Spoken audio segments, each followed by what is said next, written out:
importante de preguntas derivan de esta presentación. Yo siempre digo que si alguna vez la unidad de ciencias básicas me pidiera resumir el curso de inmuno en una clase, sería esta la clase. ¿Está bien? Porque hablar de antígenos y anticuerpos es sumamente importante y el valor que tienen los anticuerpos en la actividad del sistema inmune posiblemente sea de los más reconocidos, incluso por aquellos que saben poco de inmunología. Bueno, esta diapo estaba proyectada en el momento que la gran mayoría llegó, es solo para recordar, y me pidieron que la proyectara cada semana, para recordar este evento que va a ocurrir en el mes de noviembre y que posiblemente sea de particular interés para ustedes que están en una etapa de formación, digamos, intermedia ya como médicos.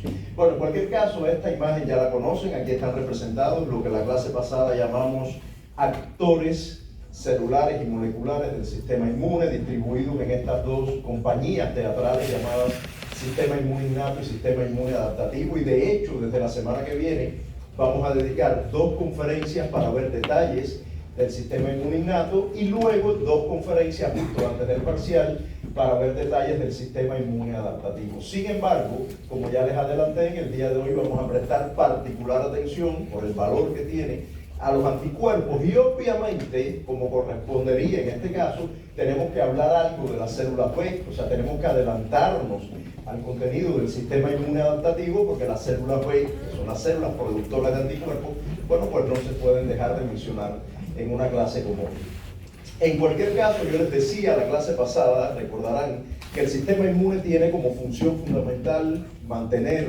recuperar la homeostasis tisular. Y esa recuperación o esa capacidad de mantener la homeostasis depende, les permite distinguir qué cosa es peligroso y qué no, y en correspondencia responder. Bien, sobre eso vamos a estar hablando hoy, pero con un enfoque diferente. ¿Por qué? Porque hoy vamos a destacar cuáles son esas estructuras moleculares que son reconocidas por el sistema inmune. Esas estructuras moleculares, e irán aprendiendo además que a los inmunólogos les encanta ponerle 2 nombres a la misma molécula, empezar a complicar la historia. De hecho, yo siempre digo que si yo leo un libro de inmuno de los años 80, seguramente no lo entendería, porque los nombres de las células y moléculas han ido cambiando en los últimos 30 años o 40. En cualquier caso, es importantísimo hacer notar que dentro de las estructuras moleculares reconocidas por el sistema inmune, por los componentes del sistema inmune, se encuentran los llamados antígenos. Los antígenos son moléculas de cualquier naturaleza química. Puede ser una proteína, un azúcar, un lípido, un ácido nucleico, un apteno, que son moléculas de muy pequeño tamaño, pueden ser toxinas de cualquier naturaleza química. O sea, en términos moleculares, no importa la naturaleza química, una molécula puede ser clasificada como antígeno si es reconocida de manera altamente específica por los linfocitos T y o por los linfocitos B. Ya verán por qué digo yo, lo verán en un rato. Entonces, los linfocitos T con su receptor de antígeno llamado TCR, ya les adelanté que muchos términos estarían en inglés. TCR es el receptor expresado en la membrana de las células T que está encargado de reconocer de manera muy específica a los antígenos. Bien, verán más adelante que las células T solo reconocen antígenos de naturaleza proteica. En el caso de las células B, tienen un receptor cuyo nombre es BCR, coherente, BCR, no creo que se les olvide, B de célula B. Ese receptor BCR reconoce también de manera altamente específica antígenos, pero ahora sí de cualquier naturaleza química, mientras que las células T más convencionales, ya verán por qué hablo de este tema, las células T más convencionales, helper o citotóxicas, solo reconocen antígenos proteicos. En el caso de las células B con su receptor, tienen la capacidad de reconocer antígenos de cualquier naturaleza química. Y esto es muy importante, una vez que las células B se activan, como veremos en un rato, y producen anticuerpos, esos anticuerpos también van a poder reconocer los antígenos de cualquier naturaleza química. Obviamente, aunque después lo veremos, los anticuerpos producidos por determinados linfocitos B van a reconocer el mismo antígeno que reconoció la célula B. Lo iremos viendo después, pero es obvio que si una célula B reconoce este antígeno, Cuando ella se activa y produzca anticuerpos, los anticuerpos van a reconocer este antígeno, no van a reconocer el ventilador, porque la célula se activó contra esta molécula. ¿Bien?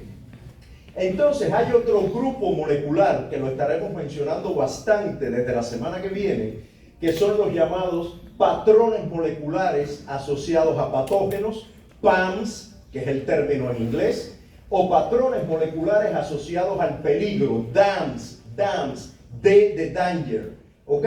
Patrones moleculares asociados a patógenos que obviamente vienen con los microorganismos y que la evolución le ha dicho al sistema inmune, especialmente al sistema inmune innato, óyeme, cuando tú veas una estructura molecular como esta, LPS, actívate y corre que la cosa está mala. Eso es un PAMS. Otros PAMS pueden ser ácidos nucleicos de virus, y la semana que viene hablaremos un poco de ese tema. Entonces la evolución le dijo al sistema inmune, particularmente al sistema innato, cuando tú veas un ácido nucleico que luzca así, actívate y corre porque hay una infección. ¿Está bien? Entonces esos patrones moleculares asociados a patógenos, sobre todo van a activar a los componentes del sistema inmune innato.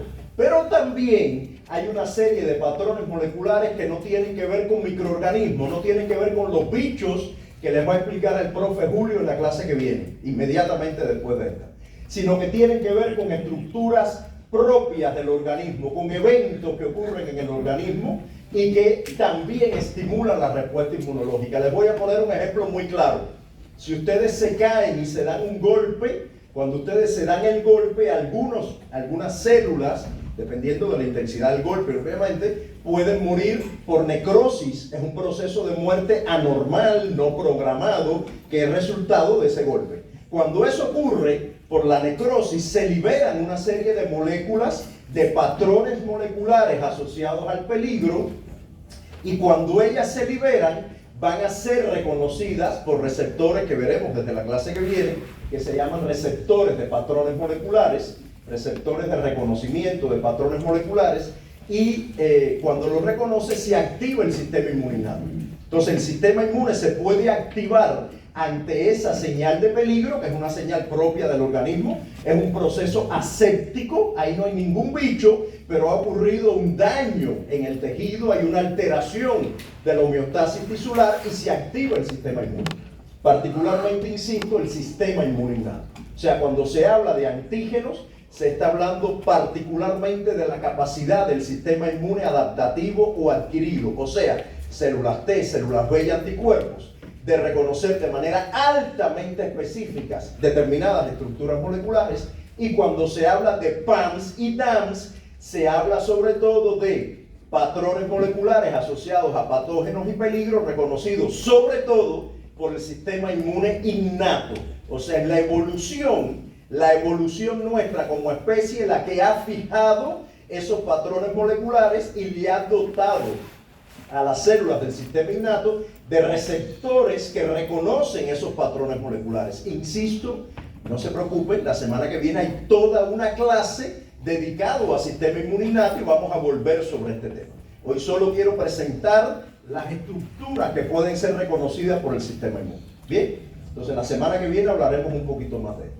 Ahora, cuando el sistema inmune con su dotación de receptores, lo mismo TCR, BCR, que reconocen de manera muy específica los antígenos, o receptores de patrones moleculares que los reconocen de manera menos específica, lo veremos la semana que viene, no importa cuál es esa estructura molecular o el receptor que lo está reconociendo, el sistema inmune todo el tiempo está decidiendo si va a tomar una actitud de tolerancia, o sea, si va a reconocer la estructura molecular y va a decir, nah, eso no es tan peligroso, a mí la evolución me dijo que eso no era un problema, lo voy a dejar allí, voy a ser tolerante. Tolerante no significa que no reconozca la estructura molecular, sí la reconoce, pero entiende que esa estructura molecular no resulta peligrosa y no reacciona. Bien, esto lo estoy diciendo porque cuando el profe Sotelo, que nos está acompañando hoy, les enseña inmunodeficiencia, la inmunodeficiencia es otro fenómeno en el cual ni siquiera el sistema inmune se da cuenta si es peligroso o no. No tiene herramientas para reconocer y actuar de manera eficaz. Aquí sí, aquí el sistema inmune está reconociendo la estructura molecular, pero decide no responder. Eso es tolerancia. Mientras que en la condición contraria, cuando el sistema inmune encuentra una molécula inmunogénica, resulta, o sea, una molécula que lo activa, que le da evidencia de que hay algo peligroso, el sistema inmune se activa. Entonces él está todo el tiempo decidiendo si es tolerante o si es reactivo frente a una molécula altamente inmunogénica. Inmunogénica significa que estimula el sistema inmunológico. ¿Bien? Ahora, ¿qué elementos contribuyen a decidir si el sistema inmune resulta tolerante o no? Bueno, el primero, obvio, que ni siquiera aparece acá, fue el que ya vimos en la clase pasada. Si se trata de un ente no peligroso, estoy hablando en todo el abanico de lo que es peligroso, desde los microorganismos en toda su diversidad hasta los elementos propios, como los que mencioné la semana pasada. Recuerdo que hablé hasta de las sales de urato, que son el resultado de la acumulación de ácido úrico. De eso hablamos la semana pasada. Ese abanico de moléculas peligrosas son las que, en primer lugar, desatan la respuesta del sistema inmune, pero hay una serie de características en esas moléculas que hacen que el sistema inmune sea más o menos reactivo. Lo primero tiene que ver con el tamaño de la molécula y sobre todo, y esto es muy importante, con la naturaleza química. Si se trata de una proteína, definitivamente será más inmunogénica que si hablamos de un azúcar, de un lípido, de un ácido nucleico. Las proteínas son las más inmunogénicas. Y van a entender esto un poco en la medida que avance esta primera unidad del curso, y esto tiene que ver con el hecho, ya lo mencioné, pero ahora lo menciono así de medio lado, que los linfocitos T y los B reconocen proteínas, pero las otras moléculas no son reconocidas por las T. Entonces las proteínas son más atractivas para los componentes del sistema inmune adaptativo, por ejemplo. Pero bueno, vamos a dejarlo ahí. Por lo pronto, quédense con el mensaje de que las proteínas son más inmunogénicas. Ahora, ¿cualquier proteína es altamente inmunogénica? Obvio que no. De pronto, si estamos hablando de albúmina, creo que en el Kahoot de la semana pasada vi una pregunta parecida. Si estamos hablando de una proteína propia, autóloga, pues la inmunogenicidad es pobre o ninguna, porque simplemente no resulta un ente peligroso, el sistema inmune no tiene por qué activarse, todo lo contrario, resulta tolerante. Cuando eso se pierde, el profe les va a explicar qué sucede, que es la autoinmunidad, la autorreactividad. Eso es un problema patológico. Entonces es obvio que, digamos, para las proteínas propias se genera una respuesta más bien tolerogénica, que tiene además una serie de explicaciones que lo veremos más adelante en el curso.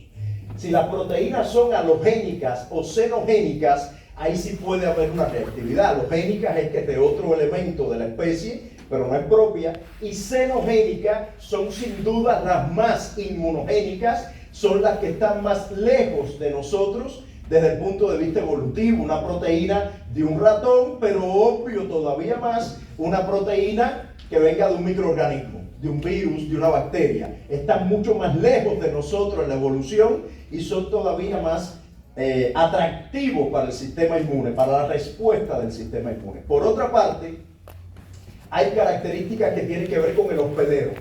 Incluso estamos hablando acá hasta de condiciones de salud, si es que se trata de una condición de inmunodeficiencia primaria o secundaria, obvio la respuesta va a estar alterada, pero hay otros fenómenos como el sexo, otras condiciones, quiero decir, como el sexo de la persona, las características genéticas, la edad, que es muy importante, y de hecho va a haber un seminario sobre este tema. ¿Por qué es tan importante? Por dos razones. Primero, por la parte conceptual que voy a hablar ahora, y segundo, por la parte práctica. Cuando ustedes lleguen a la clínica, no digo ya como estudiantes, sino ya como graduados, se van a encontrar con una población muy envejecida.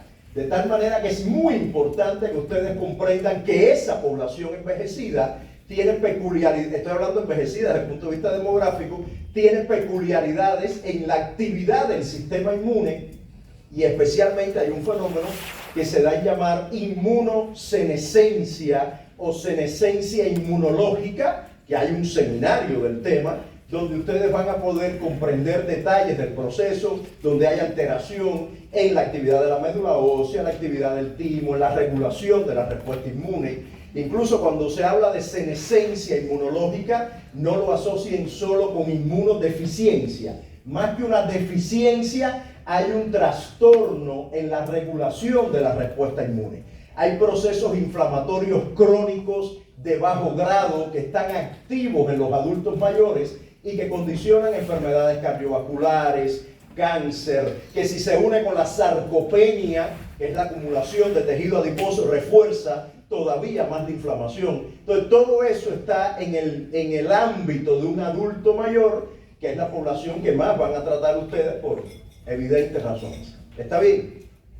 Hay una teoría muy interesante detrás de por qué el sistema inmune se hace senescente, por qué se perturba la actividad del sistema inmune.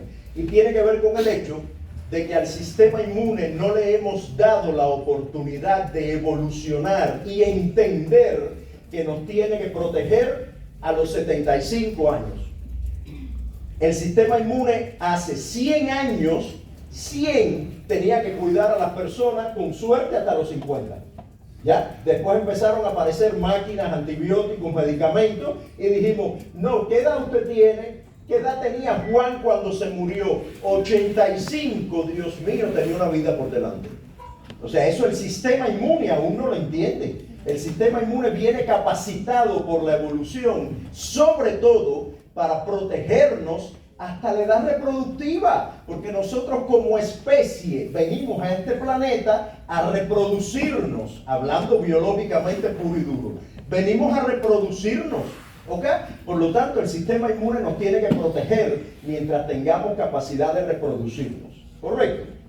Y le hemos dicho al sistema inmune, no, espérate, te cuento que ahora vamos a vivir hasta los 95. Y el sistema inmune no entiende qué hacer porque la evolución lo ha preparado para protegernos, sobre todo en la edad reproductiva. Y por esto es tan fácil, en el mejor sentido, con todas las comillas que lleva, es tan fácil diseñar y aplicar una vacuna para los niños y los jóvenes, y es tan complicado hacer que una vacuna sea eficaz, sea efectiva en adulto mayor, porque la capacidad de responder ante esos antígenos que usted está inoculando es diferente. ¿Está bien? Entonces, por eso, por ejemplo, el COVID resultó tan complicado. El COVID resultó que era un ente que provocaba un proceso inflamatorio. Imagínense ese proceso inflamatorio descontrolado en un adulto mayor con senescencia, que ya tiene una inflamación crónica, que en muchos casos son obesos, que hay sarcopenia. Era una bomba. Y evidentemente los adultos mayores fueron particularmente afectados por esa condición. El profesor Sotelo les va a hablar a ustedes de respuesta inmune frente a microorganismos inmediatamente después de la clase, del examen parcial. Entonces, el tema de inmunosenescencia lo van a ver en un seminario porque es muy importante. Y luego, obviamente, la cantidad de antígenos con los que nos pongamos en contacto o con la estructura molecular que nos pongamos en contacto, la frecuencia, el sitio de ingreso. Ahí hay un ejemplo muy simple. Primero, cuando ustedes oyen hablar de vacunas, ya tuvieron un primer seminario del tema, el último es también sobre vacunas. Seguramente ustedes saben que hay vacunas que se inoculan por vía intradérmica, vía intramuscular, en fin, hay estrategias de vacunación, hay vacunas incluso por vía oral, en fin. Esas vías definen qué actores del sistema inmune se involucran en la respuesta frente a esos antígenos que usted está colocando. Por cierto, aunque lo veremos en la última conferencia de este curso, es lógico pensar que la mayor parte de las vacunas están constituidas, no todas, pero la mayoría, por proteínas. Porque si ya yo les dije que las proteínas eran las más inmunogénicas, tiene sentido que usted diseñe una vacuna basada en proteínas, aunque no exclusivamente. Y veremos cómo hemos engañado al sistema inmune. Más adelante, al final del curso, hablaremos del tema. Pero en cualquier caso, hay un ejemplo muy claro. Ustedes todos los días, unos más y otros menos, a través de la vía de la alimentación, incorporan al organismo decenas, si no cientos de moléculas o miles de moléculas diversas cada vez que ustedes comen. Imagínense que el sistema inmune no estuviera preparado para ser tolerante, para regenerar tolerancia frente a los nutrientes, a las moléculas que usted está consumiendo. Sería un problemazo, justo como es un problemazo para las personas que son alérgicas a algunos nutrientes. O sea, cuando la respuesta inmune se hace anormal y empieza a atacar elementos que no son peligrosos, como los que vienen con la dieta, pues aparecen enfermedades alérgicas, hipersensibilidad, que el profesor también les va a explicar en su momento. ¿Está bien? Entonces, esta visión general les permitirá entender, y en el examen siempre hay una pregunta así, que va a decir, indique de las siguientes personas cuál tendrá más capacidad de responder frente a tal cosa. Y va a haber un viejito, va a haber un muchachito joven pero enfermo, va a haber un joven sano, ¿entiendes? Entonces usted tiene que decidir quién responderá más, contra qué molécula se responderá más, obviamente las proteínas, insisto, en un joven saludable, en fin. Listo. Ahora, vamos a acercarnos un poco a las características de los antígenos, porque es muy importante entenderlo para luego poder ir más en detalles al reconocimiento de los linfocitos B y anticuerpos. El primer concepto que quiero hacer notar es que el primer concepto, mejor voy por acá, el primer concepto que quiero hacer notar es que los antígenos pueden ser estructuras tan complejas que contengan en ellos, en su composición, lo que se da a llamar epítopos o determinantes antigénicos. ¿A qué me refiero? Imagínense que este micrófono sea una proteína de una bacteria. Cualquiera, da igual. Una proteína de una bacteria. Este micrófono es lo suficientemente complejo en su composición, en su estructura, como para activar componentes del sistema inmune contra esta región, esta región, esta región, esta región. Esos son epítopos o determinantes antigénicos. Son zonas dentro de la estructura del antígeno que resultan ellas mismas esa porción inmunogénica y generan respuesta, reconocimiento por parte de células T y células B de esas regiones que tiene esa proteína. ¿Correcto? Ahora, esas zonas, esos epítopos, esos determinantes antigénicos pueden tener estructuras de dos naturalezas fundamentalmente. Lineal significa, lo estudiaron, esto que voy a decir en bioquímica, imagínense una proteína a nivel primario de organización. Aminoácidos 100, 101, 102, 103, 104 y 105. Eso es un epítopo lineal. Mientras que un epítopo conformacional tiene que ver con el nivel de organización secundario, terciario en las proteínas, en donde de pronto pueden estar participando en ese epítopo los aminoácidos 100, 48, 73 y 214, porque de pronto, por el plegamiento nativo en la proteína, de pronto esos aminoácidos quedan cerca y conforman un epítopo en sí mismo. ¿Correcto? Entonces los epítopos pueden ser o lineales o conformacionales. Y ustedes dirán, ¿y esto para qué diablo me sirve? Verán después que es muy importante. ¿Cómo usted puede saber si un epítopo es conformacional, por ejemplo? Muy fácil, usted toma una proteína y por algún método la puede desnaturalizar. Imagínense que usted le da calor, altera el pH de la solución donde está la proteína, lo que sea. Y cuando la desnaturaliza, si el epítopo que es reconocido, en este caso hay un dibujo de un anticuerpo, pero bueno, que es reconocido por los receptores de antígeno, si ese epítopo es conformacional, obvio, cuando usted desnaturaliza la proteína, el epítopo se perdió. Imagínense que el epítopo sea así, y usted le da calor y se pone así. Ya esto no existe. Por lo tanto, el reconocimiento se pierde. Si el reconocimiento se pierde, el epítopo es conformacional. En el examen siempre hay una pregunta que dice que cuando una muestra es calentada para incluirla en parafina, el reconocimiento del anticuerpo X,14 deja de ocurrir, qué sé yo. Ya, ese epítopo que es reconocido es lineal, conformacional, ¿verdad? Ya. Si el epítopo fuera lineal, cuando usted desnaturaliza la proteína no pasa nada. Porque ya les dije que, además esto lo saben de bioquímica, desnaturalizar una proteína no es destruirla. No es que los enlaces peptídicos se rompan. Desnaturalizar es que se pierde el nivel de organización cuaternario, terciario, secundario. ¿Sí? Entonces, si el primario no se pierde, porque no se rompen los enlaces peptídicos, cuando usted da calor o desnaturaliza de alguna manera, se va a mantener el reconocimiento. Ahí el epítopo es lineal. Esto tiene muchísima importancia en el diseño de las vacunas, por ejemplo. O sea, en la medida que usted escoja para diseñar una vacuna antígenos cargados con epítopos lineales o conformacionales, pues se le complicará más o menos el diseño, lo veremos al final del curso, no se preocupen. ¿Por qué? Porque luego usted, si el epítopo es conformacional, tiene que asegurar que esa conformación que está en la proteína del bicho se mantenga en la proteína que usted puso en la vacuna. Porque si no, usted levanta respuesta contra la proteína de la vacuna y cuando viene el bicho, el sistema no responde. Bien, lo veremos en su momento. Entonces, hay otras definiciones de algunos epítopos que son importantes.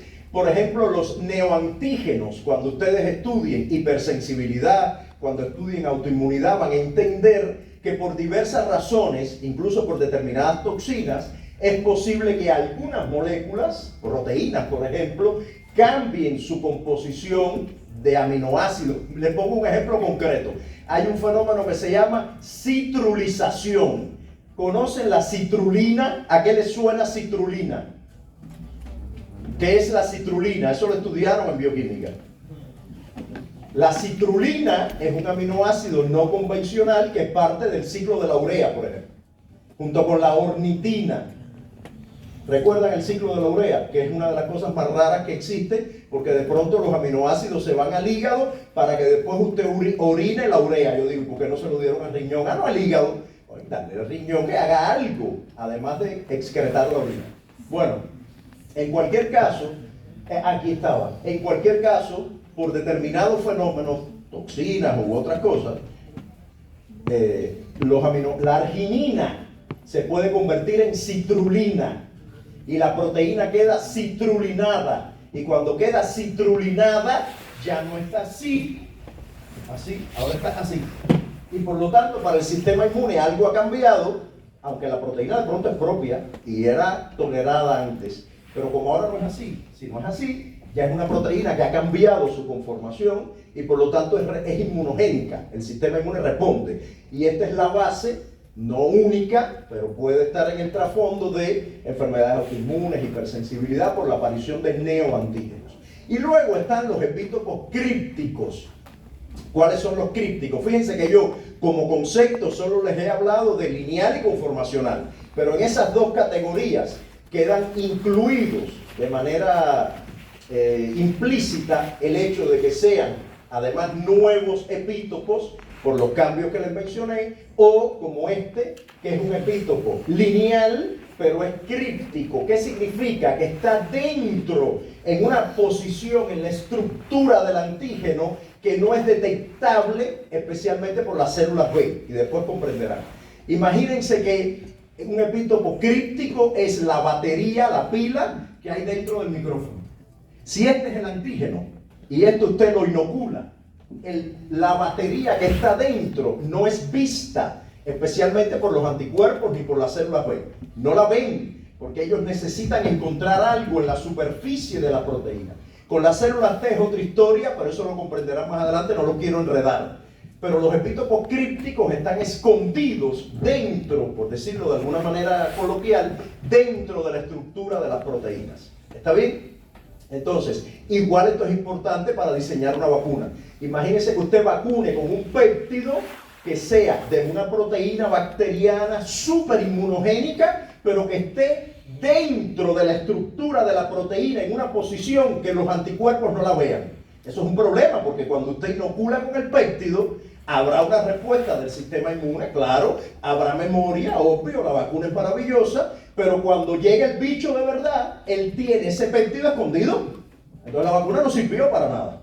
Por eso es muy importante en el diseño de vacunas, y lo vieron en el paper de la semana pasada, de ayer, en el paper de vacunología reversa, que cuando usted escoge un antígeno, no tiene mucho sentido que usted seleccione un péptido críptico, escondido, perdido en la estructura del antígeno, porque después el sistema inmune no logra generar una memoria eficaz. Eficaz no, sí, eficaz, que sea útil me refiero. Muy bien, entonces, aunque hoy la clase es de células B, tengo que avanzar rápido porque esto es una catástrofe. Aunque hoy la clase es de células B, es muy importante hacer una comparación muy básica con las células T, porque las células B y T tienen una diferencia brutal en la capacidad de reconocer los antígenos. Ya yo había adelantado que las T convencionales, hay algunas T media loca por ahí, las NKT, las T gamma delta, que están en el medio de las dos, de sistema innato y adaptativo, por ahí las habrán visto, después, la clase que viene hablaremos de ellas, pero esas son un poco perturbadas, psiquiátricamente perturbadas.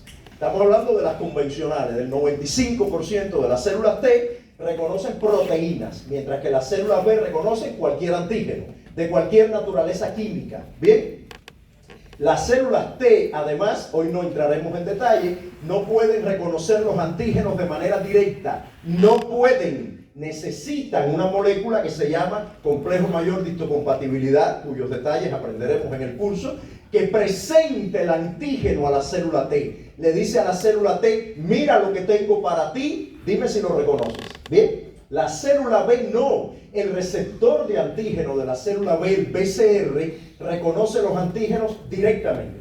Nadie se los tiene que presentar. Directamente reconoce antígenos de cualquier naturaleza química. Además, pueden reconocer los linfocitos T solamente epítopos lineales. Las células T solo reconocen epítopos lineales, mientras que las B pueden reconocer lineales conformacionales. Da igual. ¿Bien? ¿Entendieron? O sea, una célula B lo mismo puede reconocer este epítopo lineal que este epítopo conformacional. ¿Bien? La T no. La T solo reconoce lineal. ¿Correcto?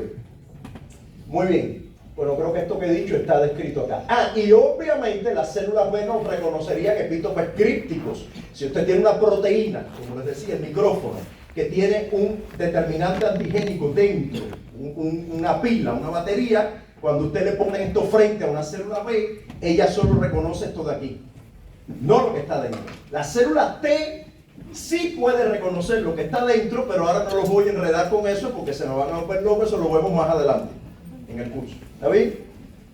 Listo. Y cuando la célula B, con su receptor de célula B, reconoce determinantes antigénicos, epítopos, cuando lo reconoce, la célula B se activa y se diferencia a célula plasmática y es la que produce anticuerpos. Bien, la célula plasmática produce anticuerpos. Aquí está ese efecto que está muy simplemente descrito acá. No hay, fíjense que no hay aquí moléculas que describan el fenómeno, no hay que entrar en tanto detalle. Un receptor de célula B que está expresado obvio en la membrana del linfocito B reconoce antígenos, determinantes antigénicos, y activa al linfocito B para que se convierta en célula plasmática. Miren qué interesante. Yo les conté hace un rato que los PAMs y DAMs eran reconocidos por esencialmente el sistema innato. Pero siempre usé la palabra generalmente, esencialmente. No dije siempre. En biología casi nunca hay siempre. Si ustedes ven un verdadero o falso y no lo saben responder, ¿qué será, qué será, qué será? Y dice nunca, siempre, jamás, lo que sea, pongan falso. Que la probabilidad de acertar es muy alta. Porque lo siempre, nunca, jamás, todos, es muy raro en biología. Pero bueno, en cualquier caso, los receptores de PAMs también pueden estar, por ejemplo, en las células B. ¿Y qué aporta con respecto al receptor de antígeno? Es como cuando ustedes, esto les voy a decir, les parecerá una cosa antigua de la época de las cavernas, pero cuando usted tenía un radio, usted buscaba la frecuencia para oír la emisora de radio, usted buscaba la frecuencia así, y de pronto oía la voz del hombre, buenos días, y para afinar esa frecuencia tenía un botoncito más chiquitico al lado, que afinaba y allí usted oía al locutor de radio hablar bien. ¿Está bien? Eso es lo mismo. Esto es el pollo del arroz con pollo. Sin esto, usted no va a identificar la emisora de radio. Sin esto, usted no va a activar al linfocito B. Pero estos receptores, que aprenderán su estructura la semana que viene, estos receptores son como el botón chiquito que afinan la respuesta y hace que la célula B sea mucho más eficaz en la capacidad de producir anticuerpos y la calidad de los anticuerpos. Pero el pollo del arroz con pollo es esto. Si usted quita esto, la célula B va a seguir activándose. Va a ser tal vez productora de anticuerpos menos útiles, por decirlo de alguna manera, en el sentido de que a lo mejor la especificidad no es la ideal, la afinidad no es la ideal, pero va a producir anticuerpos. Pero si usted quita esto, no estamos hablando de nada. ¿Está bien? Luego la célula se activa, se convierte en plasmática y produce anticuerpos o inmunoglobulinas. Anticuerpos o inmunoglobulinas. ¿Cuál es la diferencia en términos estructurales entre el receptor de célula B, o sea, esta molécula que está anclada a la membrana de la célula B, y un anticuerpo? Bueno, desde el punto de vista molecular, la diferencia es prácticamente nula. Ambas moléculas tienen 4 cadenas peptídicas, 2 cadenas mayores que se llaman cadenas pesadas y 2 cadenas más pequeñas que se llaman cadenas ligeras. Eso lo mismo está en el PCR que en un anticuerpo. Además, tanto el PCR como el anticuerpo tiene una región muy importante, que después veremos en detalle, que es la región de reconocimiento del antígeno. Es lo que hace ¡puf! Y reconoce el antígeno. De hecho, tiene 2. ¿Bien? En cada una de estas regiones se reconoce el mismo epítopo, ¿ya? O de una naturaleza química idéntica, molecular idéntica. No es que reconozca con esta manito un epítopo y con esta otra manito otro diferente. No es el mismo. Usted puede tener anticuerpos donde con cada mano se reconozca un epítopo, sí lo puede fabricar en el laboratorio, bien específico, y la semana que viene van a hablar de esos temas, de ingeniería genética y toda esa historia.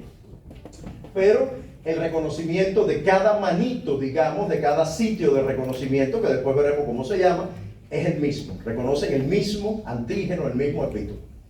En el caso de los anticuerpos, idéntico. Y esta zona de acá, que está tanto en BCR como anticuerpos, tiene una peculiaridad. Fíjense, estamos hablando de proteínas, ¿verdad? Están formadas por aminoácidos, obviamente. Bueno, los aminoácidos que hay aquí en esta región son muy diferentes entre un anticuerpo y otro.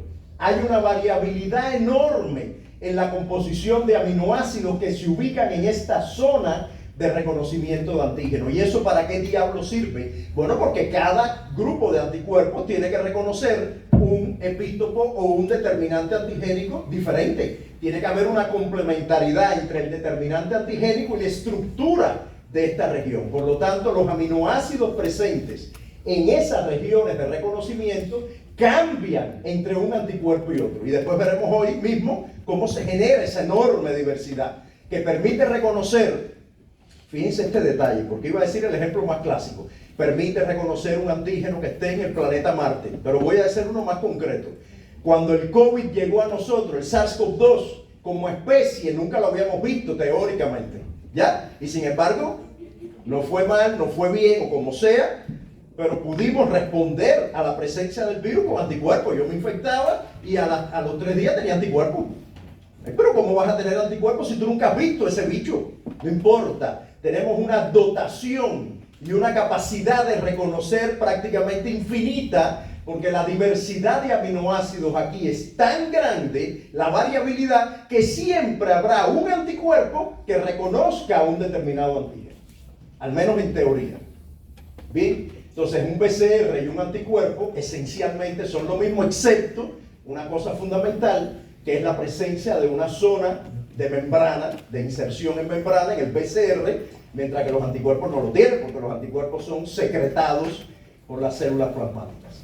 Lo que les decía, cuando un linfocito B se activa, cuando reconoce un antígeno, un determinante antigénico, lo hace de manera directa, no necesita que nadie se lo muestre, directamente lo reconoce, no importa la naturaleza química, no importa si es un epítopo lineal o conformacional, da igual, se va a activar la célula B, se va a producir, se va a diferenciar a plasmática y produce anticuerpos, y esos anticuerpos, ya lo dije, van a reconocer, obvio, el mismo antígeno, el mismo epítopo que el PCR, el mismo.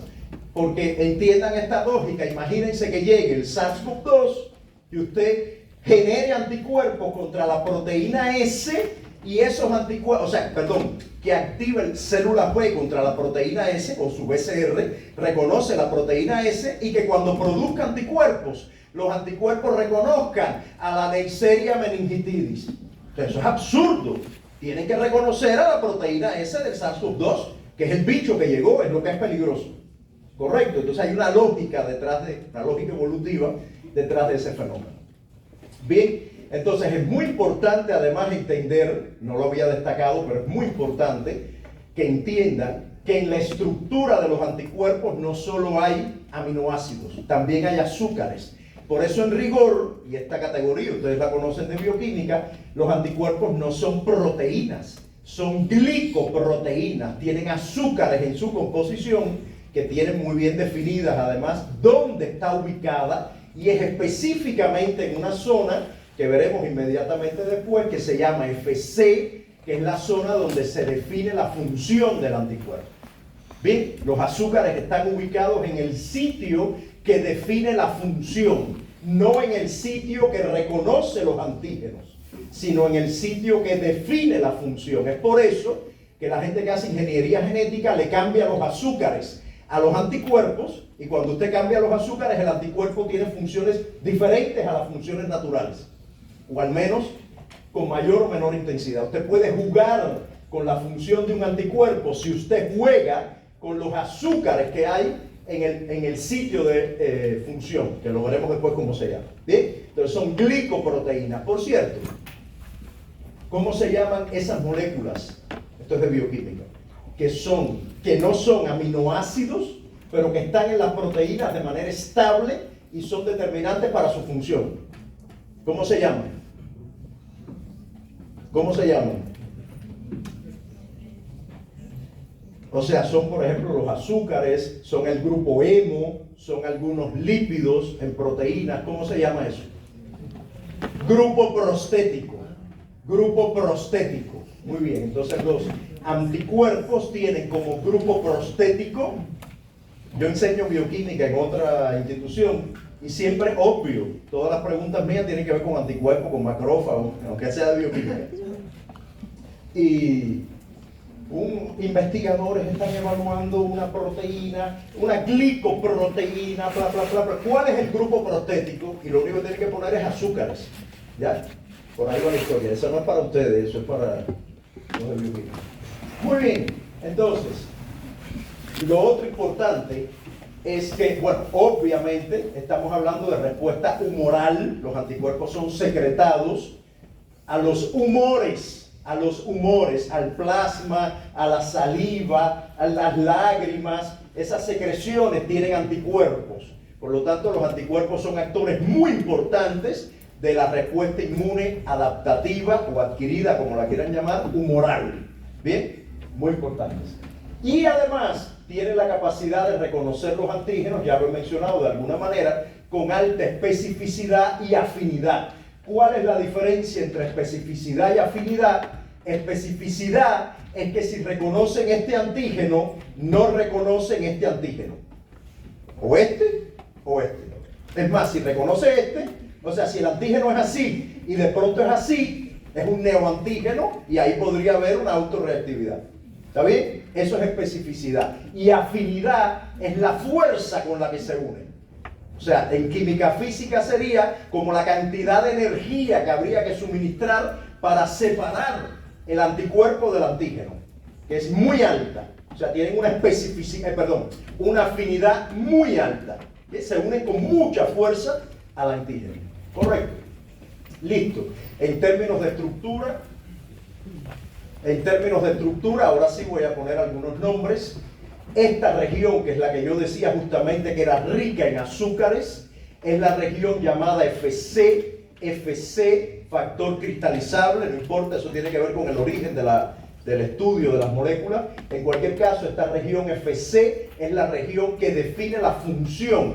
Lo que hace el anticuerpo está determinado por la región FC. Por eso yo les decía, siendo el sitio de actividad biológica, que si usted cambia la región FC, usted cambia la función de los anticuerpos. ¿Bien? De hecho, cuando usted habla de diferentes clases o isotipos de anticuerpos, está hablando de moléculas con diferentes regiones FC. Pero usted también la puede cambiar, repito, modificando los azúcares presentes en esta región. Bien, entonces esta es la región funcional. Luego hay una zona que es la zona de bisagra, que es lo que le da flexibilidad a los anticuerpos, lo que le permite a los anticuerpos ser una proteína flexible para capturar los antígenos. Luego está una región que se llama FAB, que es la zona donde están ubicados justamente esos sitios de alta variabilidad en la composición de aminoácidos, esos sitios de reconocimiento del antígeno. ¿Está bien? Que están en este extremo y donde contribuye a conformar ese sitio tanto la cadena ligera o las cadenas ligeras como las cadenas pesadas. Las dos ligeras son idénticas entre sí, las dos pesadas son idénticas entre sí y por lo tanto, obvio, este sitio es idéntico a este. ¿Cómo se llaman estos sitios de reconocimiento de antígeno? Se llaman paratopos. Paratopos, que es esa zona que se une al epítopo. Al epítopo, el epítopo es reconocido por el paratopo del anticuerpo, que está conformado por aminoácidos de la cadena ligera y pesada. Insisto, como ambas ligeras son idénticas y ambas pesadas son idénticas, los dos paratopos de un anticuerpo son idénticos y por eso reconocen ambos el mismo epítopo, porque su estructura es idéntica y reconocen el mismo epítopo. Bien, entonces eso es muy importante. ¿Listo? FC, FAB, bisagra y dentro del FAB el sitio de reconocimiento de antígeno que se llama paratopo. Entonces ahora viene una actividad donde todos se van a poner de pie porque vamos a entender de manera más simple la estructura de los anticuerpos. Párense un momentico y pónganse así como esta señora sin intención de que resulte un culto, porque luego alguien manda una foto y dice el profe está predicando la palabra en el curso de inmunología. Entonces todos pónganse de pie, todos de pie y van a levantar sus manos. La tenemos levantada hacia el Señor.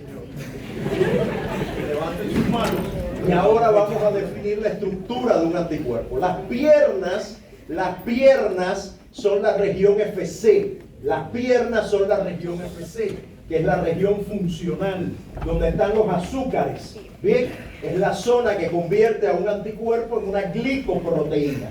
Las piernas del anticuerpo. Bien, esa es la región FC. La bisagra, obvio, si ofrece flexibilidad, es la cintura.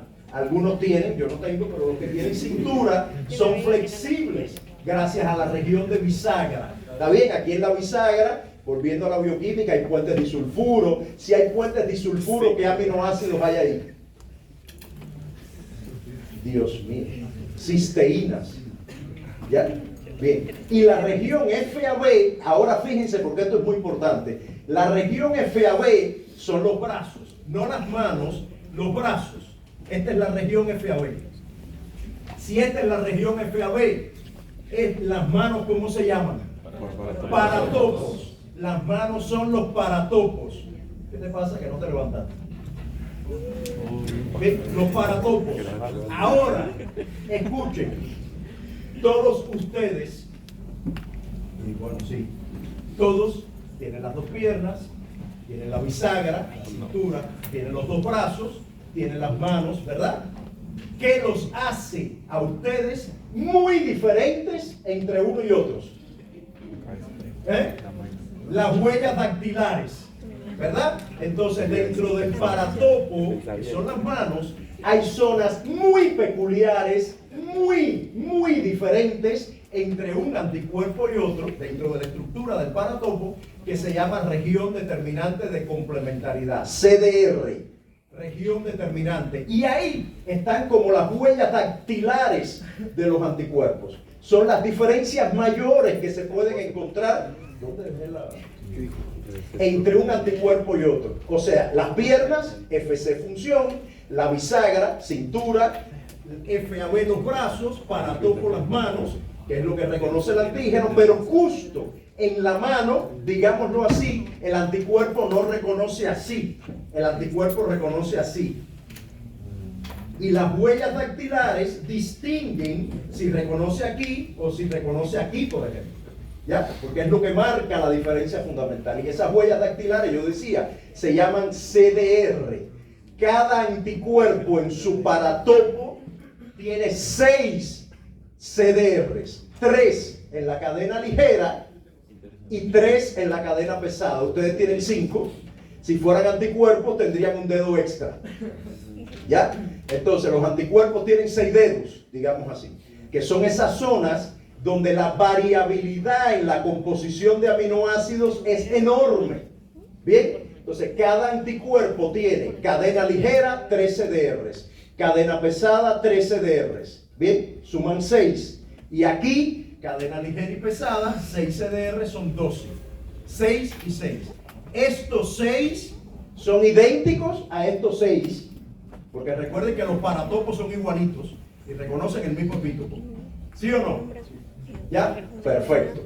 Entonces ensayen en su casa, pueden sentarse, la estructura de los anticuerpos. Yo he tenido al inicio de estar yo acá, yo cuando enseñaba era solo seminario, y recuerdo que los alumnos cuando hablábamos de estos temas se quedaron con esta información tan fija que entonces me decían, profe, por ejemplo, me hacían así, profe, por ejemplo, si yo cambio la función de un anticuerpo, y me hacían así, si yo cambio la función, pero eso es un mensaje muy positivo, muy bueno, porque eso no se les va a olvidar nunca.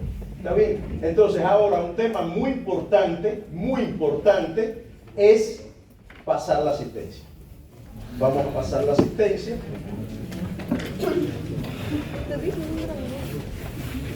Déjenme ponerme los ojos. Fíjense que les he dado la oportunidad a muchos de llegar a cualquier hora, porque yo he visto alumnos entrando por ahí hace 5 minutos. Bien, yo espero que eso no se repita porque puede ser mucho más complicada la historia. Cuando llega un antígeno, cuando el micrófono llega al organismo, el antígeno, se activan linfocitos B que reconocen el antígeno, ya lo vimos por este epítopo, por este epítopo, por este epítopo, por este epítopo, ¿verdad? O sea, se activan diferentes clones de célula B. ¿Qué es un clon de célula B? Es un grupo de célula B, pongan 100 celulitas B, que todas tienen un BCR en membrana que reconoce el mismo epítopo. ¿Ve? Entonces, cuando un antígeno ingresa, generalmente, dependiendo de la naturaleza química del antígeno, pero generalmente se pueden activar varios clones de célula B. Este concepto de clon lo vamos a retomar más adelante en el curso, no se preocupen. De clones de células B, ¿bien? Que van a reconocer epítopos diferentes del antígeno. Bien, cada clon tiene un BCR que cuando reconoce ese epítopo provoca la activación del clon y la producción de anticuerpos contra ese epítopo. Por lo tanto, podemos afirmar que en general la respuesta de anticuerpos contra un antígeno es policlonal. Poli de varios, clonal, varios clones de células B se activan ante la presencia de un antígeno, porque pueden reconocer epítopos diferentes y producir anticuerpos diferentes contra un mismo antígeno. ¿Bien? Entonces la respuesta generalmente es policlonal. Por ejemplo, si este fuera el SARS-CoV-2, una representación del SARS-CoV-2, usted puede tener anticuerpos contra antígenos diferentes, la proteína S, la glicoproteína no sé qué diablo, la proteína no sé cuánto estructural. Pueden haber anticuerpos contra diferentes antígenos, pero incluso frente al mismo antígeno, por ejemplo la proteína S, también van a haber anticuerpos que reconozcan zonas o epítopos diferentes. ¿Comprenden? O sea, imagínense una bacteria, un virus, habrá anticuerpos contra muchos antígenos, pero frente al mismo antígeno, frente al micrófono, pueden haber también diversos anticuerpos. Por ejemplo, estos dos están reconociendo la proteína S. Este la reconoce, esto es un invento mío, este anticuerpo, la reconoce por una zona donde puede bloquear la unión con la molécula AC2. Este anticuerpo neutraliza la capacidad del virus de infectar. Entonces, algunos anticuerpos, por ejemplo, son neutralizantes. Por eso cuando el tema COVID, no, tú tienes anticuerpos neutralizantes, vamos a hacer una técnica para medir anticuerpos neutralizantes. ¿Cuánto duran los anticuerpos neutralizantes? Porque usted puede tener anticuerpos que reconozcan un antígeno en un virus, pero que no neutralicen su capacidad infectiva. Tampoco se perturben con eso, son cosas que vamos a ir hablando a lo largo del curso. ¿Bien? Y que van a complementar con el curso de microbiología. Correcto. Y que el profe seguro les va a hablar en la clase de de respuesta frente a infección. ¿Ya? Muy bien. Entonces, aquí hay un tema súper bonito. No nos va a dar tiempo al cabut. Aquí hay un tema súper bonito, que tengo que explicarles de la manera más tranquila posible, pero es muy interesante. El dogma básico, ya verán por dónde voy, porque usted dirá que tiene que ver una cosa con otra. El dogma básico de la biología celular y molecular, de la genética, de la transmisión de la información, genética. Decía antes que cada gen codificaba una proteína. ¿Bien? Cada gen codifica una proteína. Supongamos que eso fuera así, que ese dogma exista, que cada gen codifique una proteína. Si eso fuera así, entonces cuando Dios y Darwin se sentaron a planificarnos, dijeron, a ver, ¿cuántos anticuerpos con aminoácidos diferentes? Porque si una proteína tiene aminoácidos diferentes, en este caso en el paratopo, tiene que estar codificada por un gen diferente. Porque los aminoácidos dependen de los nucleótidos en el ADN, ¿sí o no?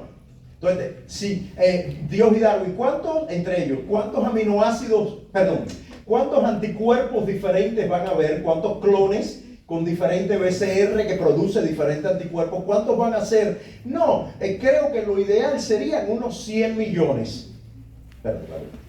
100 millones. Hay 100 millones de clones de células B. 100 millones. O sea, hace falta 100 millones de genes. Si es que el dogma de un gen, una proteína existiera. 100 millones de genes. ¿Dónde vamos a codificar el lóbulo de la oreja? Porque el lóbulo de la oreja está codificado. No es lo mismo tenerlo colgado que tenerlo aquí. De hecho, si usted quiere saber si usted es hijo de su papá, revise el lóbulo de la oreja, entre otras cosas. ¿Ya? Todos hemos pasado por ahí. Y esto de que la lengua se dobla o no lo saben. Yo no puedo doblar la lengua, pero mi esposa sí y mis hijos sí, pero yo no. Pero dicen que eso es recesivo, no sé, yo sigo creyendo que son mis hijos. Pero yo no puedo doblarla. ¿Saben de lo que hablo? Hay gente que saca la lengua y la dobla al medio. Ya. Eso está genéticamente codificado. Entonces, cuando Dios y Darwin decidieron codificar que tú doblaras la lengua o no, que digo yo, ¿para qué servirá? Pero ellos lo pensaron. Dijeron, ¿y dónde metemos los 100 millones de genes que codifican los anticuerpos? Entonces Dios y Darwin se les ocurrió algo que este señor dilucidó. ¿Para dónde vas? Tienes una urgencia. Te estás perdiendo algo muy importante. Bien, pero no importa. Entonces, este señor se ganó un premio Nobel por dilucidar lo que hicieron Dios y Darwin.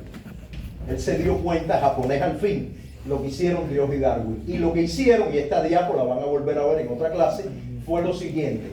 Dios y Darwin dijeron, ven acá, ¿y por qué no hacemos algo mejor?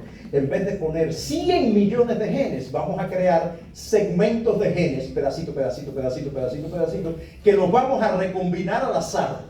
O sea, vamos a poner en la región que codifica el paratopo, no la que codifica la función, la que codifica el paratopo, que es donde está la variabilidad de aminoácidos, ahí, desde el punto de vista genético, en vez de poner un gen, vamos a poner pedacito, pedacito, pedacito, pedacito, que se van a llamar V, unos pedacitos. Otros pedacitos se van a llamar J, y otros pedacitos se van a llamar D. Entonces vamos a poner muchos V, pedacito, pedacito, pedacito, de segmentos de genes, muchos J y muchos D. Y vamos a crear una enzima que se llame RAC, que es recombinasa.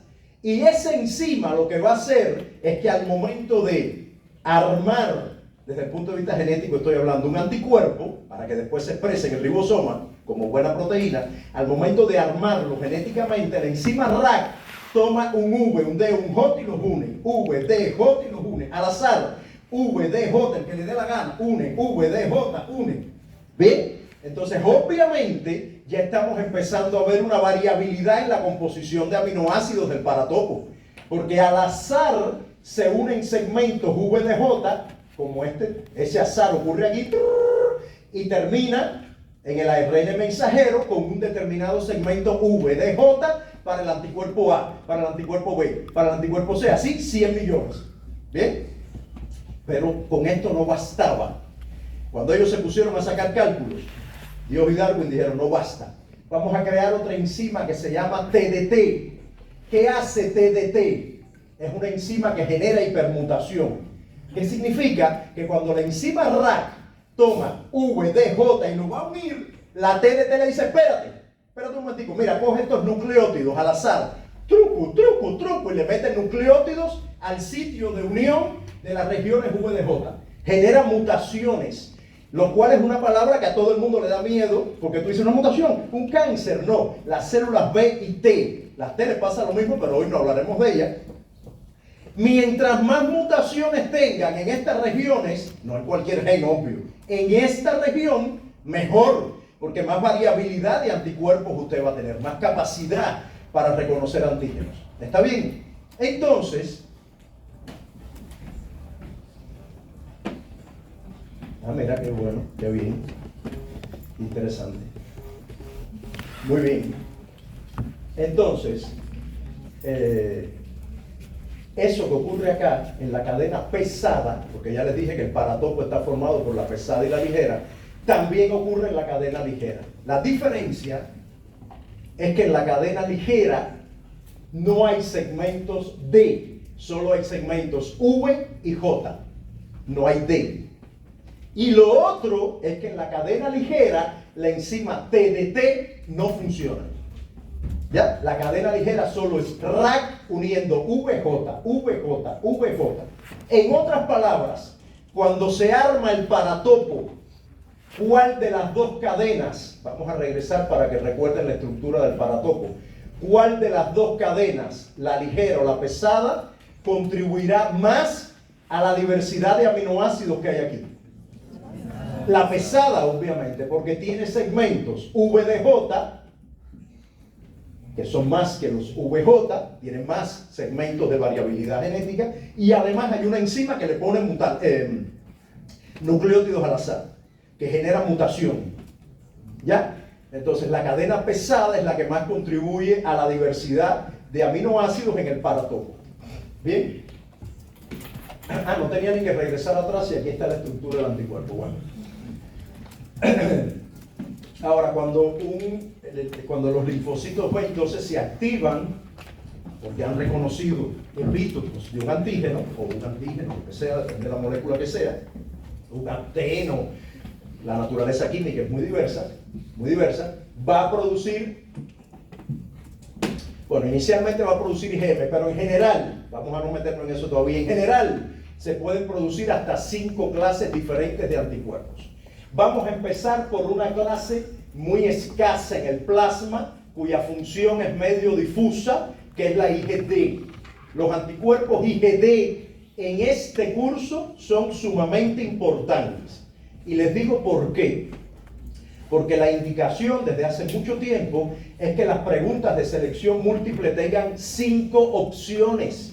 Si solo hubieran 4 anticuerpos, ¿cómo yo iba a poner una quinta opción? Gracias a Dios nos dio la IgD, que no sé para qué sirve, pero nos sirve para el examen. ¿Está bien? Entonces, muy buena la IgD, porque en el examen me permite poner una quinta opción sin tener que inventar, porque si no tenía que inventar un número, una letra rara que no existe. O les podría poner IgY. IgY existe. Existe, ¿ustedes saben dónde? En los pollos. Los pollos tienen unos anticuerpos que son de el isotipo IgY. Bien, no me acordaba de eso, me acabo de acordar ahora, hacía 1000 años yo no pensaba en eso, pero los pollos tienen IgY. Entonces, mira, hubiera sido una opción, en vez de IgD, que ha quedado relegada a esa posición. Luego están, obvio, las IgG, que son las que casi todo el mundo oye hablar más, las IgG, que además de ser IgG como clase de anticuerpo, como isotipo, tiene subtipos o subclases. IgG1, IgG2, IgG3, IgG4 es la más diversa, la que más abunda en el plasma, la que más funciones tiene. ¿Comprenden? O sea, la IgG definitivamente es un anticuerpo muy importante por su diversidad funcional, por su cantidad, o sea, en términos cualitativos y cuantitativos, es un anticuerpo o una inmunoglobulina muy importante. Luego la IgE, ustedes también la conocen, porque aquí el que más y el que menos estornuda contra algo. La IgE tiene que ver con la respuesta frente a alérgenos. Ustedes saben, cuando hay una respuesta alérgica, la IgE es muy importante y estudiarás con el profe cómo se genera la respuesta asociada a los alérgenos en la clase de hipersensibilidad.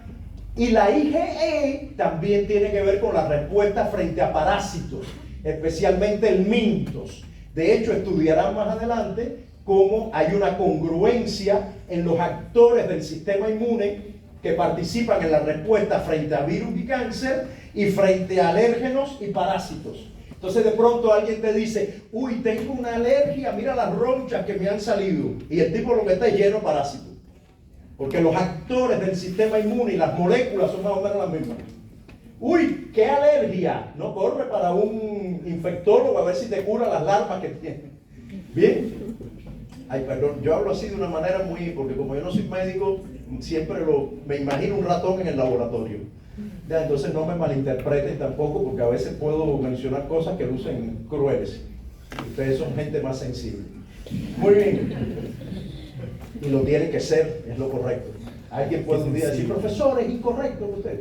La IgA tiene que ver con secreciones, tiene que ver con lágrimas, con saliva, con mucosas, con secreción vaginal, con respuesta frente a microorganismos que infectan a nivel mucosal. Esa es la IgA. ¿Y cuál falta? La IgM, la dejé para el final, porque es un anticuerpo muy peculiar. Perdón. La IgA, ahora que digo peculiar, puede existir en una forma llamada secretora, o secretable, que tiene como si fueran dos anticuerpos unidos entre sí, de manera estable. Por lo tanto, ¿cuántos paratopos tiene la IgA? 4 paratopos. ¿Cuántos epítopos diferentes reconoce la IgA? ¿Cuántos diferentes reconoce?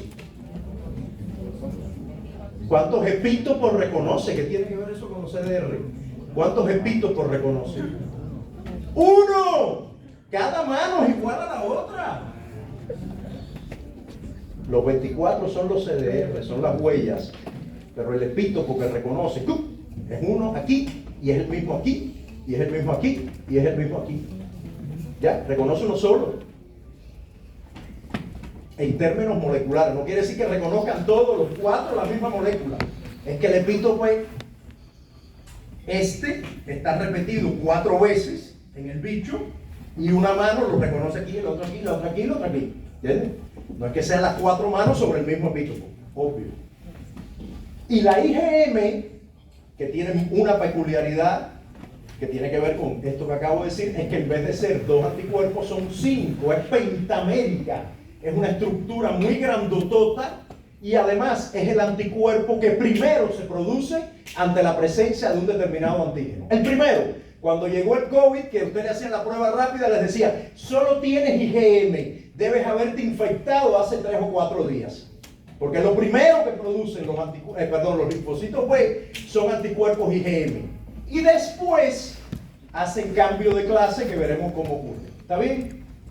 Entonces, yo por ahí había una pregunta que yo ponía en el examen parcial que decía, si usted hace una cromatografía de exclusión molecular, las moléculas de mayor tamaño saldrán primero que las moléculas más pequeñas, porque se meten en las estructuras de la membrana de la cromatografía y se demoran más. Las más grandes eluyen primero. Si usted hace una cromatografía de exclusión molecular del plasma, ¿qué anticuerpo eluye primero? La IgM, porque es la más grande. ¿Ya? Aquí no hay preguntas mediocres, aquí todas las preguntas son... ¿Ya? Así son las preguntas del examen. Van por ese camino de razonar. La respuesta es muy simple, pero razonamiento por el fondo. ¿Está bien? Unas son más directas y otras no, como está indicado, no se preocupen tampoco, pero se busca razonamiento. Funciones de los anticuerpos muy diversas. La primera muy obvia, súper obvia, neutralizar toxinas, correcto, neutralizar un virus, o sea, bloquear la capacidad de infectar, y las toxinas, o sea, por ahí, si alguien lo pica una tarántula, qué sé yo, una serpiente, se supone que hay un antiveneno, como le llaman, que no es más que esa toxina que ha sido inoculada, generalmente en un animal, una cabra, en un caballo, qué sé yo, ha sido inoculada, se producen anticuerpos en ese animal y ese suero policlonal que reconoce esa toxina, usted se lo inocula. No sé si todavía se producen en animales o si son recombinantes, pero en cualquier caso se utiliza. ¿Está bien? En su momento hablaremos de lo que significa ese tipo de inmunoterapia, que es pasiva, bueno, tiene una historia. Pero eso, neutralizar, es una cosa obvia que hacen los anticuerpos. Lo segundo, muy importante, es que opsonizan. Por ejemplo, bacterias, virus, opsonizan. ¿Qué significa opsonizar? significa que el anticuerpo se une al bicho y la región FC, las piernas que se quedan paraditas, imagínate que se une al bicho de cabeza, el bicho está ahí, se une así, se le quedan las piernas para arriba, y como están las piernas FC, la región FC, perdón, los fagocitos, los macrófagos, por ejemplo, tienen receptores para FC. Y cuando ven al anticuerpo unido aquí, hacen cutuplum y se la tragan completa a ella, la fagocita. Bien, entonces opsonizar de alguna manera es marcar para que venga un fagocito y te trague. ¡Plum! De fagocito. Bien, además activan las células NK, que son células que no hemos hablado mucho de ellas, hablaremos la semana que viene, son linfocitos del sistema innato que no te tragan. Cuando el anticuerpo hace así, la NK no traga, porque no está preparada para fagocitar. Lo que hace es que mata por apoptosis a la célula que ha sido marcada. Que por cierto nunca es una bacteria, nunca es un virus. Las NK matan nuestras células infectadas o tumorales, pero de eso hablaremos más adelante. ¿Bien? Correcto. Entonces activan NK, activan la fagocitosis, que es el fenómeno de opsonizar, neutralizan microorganismos, toxinas, y hacen algo muy importante, que posiblemente sea el profe el que se los explique, que es que activan el sistema de complemento. Esta es la clase 4. El sistema de complemento es activado por anticuerpos IgG e IgM, y ya verán qué es el complemento, ya verán qué funciones tiene en su momento. Y lo otro muy importante, que tiene que ver un poco con lo que hablábamos de los alérgenos y también con la respuesta frente a parásitos, es que, por ejemplo, los IgE tienen la capacidad de anclarse a los mastocitos, a los eosinófilos, con receptores de las piernas de IgE, que se llaman receptores FC epsilon. La pierna de IgE se llama epsilon, una E. Y cuando se unen ahí, sensibilizan al mastocito, por ejemplo, de tal manera que cuando llegue el alérgeno se desgranula y ocurre la respuesta alérgica. Pero bueno, esa es una función muy peculiar que tienen los IgE, además de que se pueden unir eosinófilos, estimular desgranulación para matar los parásitos, en fin. Entonces aquí están resumidas esas funciones de manera general. Por cierto, ahora que hablé de IgE, quería destacar algo. Fíjense que aquí, para que no quede, fíjense, insistir que toda esta variación que yo les conté ocurre, les decía, en la cadena, en la región variable de cadena pesada y ligera. La región FC es esta región constante, ahí no hay variabilidad. Y esa región FC tiene nombres diferentes en dependencia del anticuerpo. Si es una región FC gamma, es IgG. Si es FC epsilon, es IgE. Si es FC mu, es IgM. Si es FC delta, es IgD, y si es FC alfa, es IgA. Entonces hay receptores para FC gamma que reconocen a las IgG. ¿Comprenden? Hay receptores para FC epsilon que reconocen a las IgE. Correcto. Entonces un macrófago, para poder fagocitar después que haya opsonización, discúlpame que te use el modelo, tiene que tener un receptor de FC gamma, por ejemplo, si es un anticuerpo IgG opsonizado. O las NK tienen receptores para FC gamma, porque la IgE va a marcar la célula neoplásica, la célula neoplásica o infectada con el virus, y la NK la va a matar. La clase que viene hablaremos del tema. Bueno, y para terminar la clase, no vamos a hacer el Kahoot, lo hacemos la semana que viene para empezar, no hay de otra. Para terminar, solo quiero hacer notar que aunque las células B son las que se activan con su BCR y producen anticuerpos,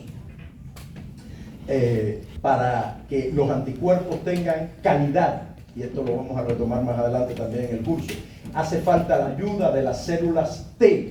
Las células T helper cooperadoras, vayan familiarizándose con ese término, helper cooperadoras, son fundamentales para que la célula B produzca anticuerpos de calidad. Una célula B, cuando se encuentra, imagínense, cuando se encuentra la célula B, cuando se encuentra de pronto con un antígeno lipídico, un lípido, un azúcar, ella va a reconocer el antígeno, sí, porque el PCR reconoce todo, lo va a reconocer. ¿Se va a activar? Claro, va a proliferar la célula B, se va a convertir en célula plasmática, sí, todo va a ocurrir, y va a producir anticuerpos, claro, IgM, y se acabó. Más nada. La célula B, cuando reconoce un antígeno que no es proteína, se va a activar, se va a convertir en plasmática, pero solo produce IgM, y no hay memoria contra ese antígeno. No hay memoria contra los azúcares, contra los lípidos, no hay memoria. Si ellos son antígenos solitos, independientes, contra ellos no hay memoria. ¿Contra qué hay memoria? Contra las proteínas. ¿Por qué? Porque cuando el antígeno que reconoce la célula B es una proteína, las células T helper también reconocieron esa proteína, porque yo les dije que las células T reconocen proteínas. Entonces la célula T reconoció la proteína y le dice a la B, oye, ¿tú reconociste esta proteína igual que yo? Sí, vamos a dialogar, instrucción TB, vamos, aquí no lo dice, bueno, lo dice en otro lugar más adelante en el curso, lo veremos otra vez. Hay una instrucción, un diálogo, un crosstalk entre la célula T y B, un diálogo, y la célula T le dice, oye, reconociste este antígeno, ¿verdad? Bueno, te cuento que esto viene de un parásito. Así que yo te sugiero que en vez de IgM, tú hagas un cambio de clase y produzcas IgE. Porque si tú produces IgM, el parásito no lo vamos a eliminar. ¿Bien? O mira, ese antígeno que tú reconociste es de una célula neoplásica, de un cáncer.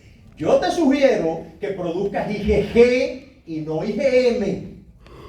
O no, puede ser que sea eso es de una toxina, sigue produciendo IgM, porque la IgM es muy buena, no se los mencioné, pero es muy buena neutralizando toxinas, por ejemplo, muy buena, porque tiene 10 manos, y es muy buena aglutinando bacterias, neutralizando toxinas. Entonces a veces la IgM es la que hace falta, pero si hace falta otro tipo de anticuerpo para otra función, es la célula T la que le dice a la B, cambia de clase de anticuerpo, cambia las piernas, porque la región de reconocimiento no cambia, sigue reconociendo la misma bacteria, el mismo virus, pero las piernas las cambiamos y tenemos un anticuerpo IgE, IgA, IgG, ¿correcto? Entonces el cambio de clase, que es lo que dice acá, depende de la instrucción TB. ¿Qué más cambia con la instrucción TB? La afinidad. Las células B van a producir anticuerpos que reconocen el antígeno mucho más fuerte. Lo reconocían así, ahora lo reconocen así con mucha fuerza. Eso es gracias a la ayuda T. Y lo otro, muy importante, es que se produce memoria. Si no hay instrucción TB, no hay memoria. Si usted vacuna con un azúcar, habrá anticuerpos IgM, pero no habrá memoria. Por lo tanto, esa vacuna no sirve para nada. Usted necesita hacer algo. Hay vacunas de azúcares, pero para eso hay que hacer algo que se nos enseñará en la última clase. No voy a enredarnos con eso, ¿ya? Pero las proteínas, por eso son las más inmunogénicas, porque activan células T, células B y favorecen la instrucción TB, que es un fenómeno que vamos a repetir más adelante en el curso, no se preocupen. La instrucción TB para que se produzca cambio de clase, maduración de la afinidad, reconoce con más fuerza, y memoria. Bien, esto es lo que le decía de la hipermutación somática, del reconocimiento con más fuerza, y es el hecho de que ya habíamos dicho que TDT metía nucleótidos al azar. Bueno, en ese momento, cuando ella reconoce antígeno y tiene instrucción TB, vuelve a ocurrir la hipermutación, aparecen más nucleótidos al azar y hacen que el anticuerpo cambie su estructura y reconozca con más afinidad el antígeno. Esa es la hipermutación somática que favorece la instrucción TB. ¿Correcto? Entonces, insisto, muchos de los temas que vimos hoy los vamos a retomar. En primer lugar, la semana que viene, hablando del sistema innato, ahí vamos a hablar de los PAMs, vamos a hablar de los receptores de patrones moleculares, ¿ya?